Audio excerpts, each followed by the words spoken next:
There will be no surprise in the national capital based on counting trend. As predicted by exit polls, Arvind Kejriwal's Aam Aadmi Party appears poised for a hat-trick of wins in the national capital.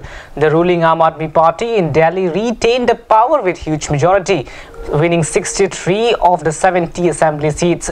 The Bharatiya Janata Party won just 7 seats, 4 more than its 2005 tally. The Congress Party, which ruled the national capital between 1998 and 2003, once again failed to open its account.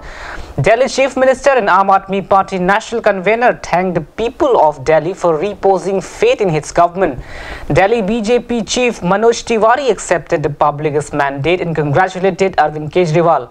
Polling for the 70 assembly seats took place peacefully on February 8. According to the Election Commission's data, the national capital registered 62.59% of polling, which is 5% less than 2015.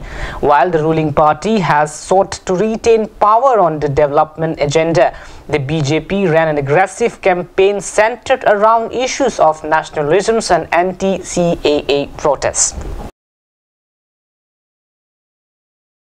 That's a wrap of this edition at the mainstream at 6, but lots more coming up on the other side. As you remember, there is only 3 days to go for Karbi Youth Festival, ladies and gentlemen, and Jonali Timung, please bring you the prime time here on Cartoon Channel. Don't go anywhere.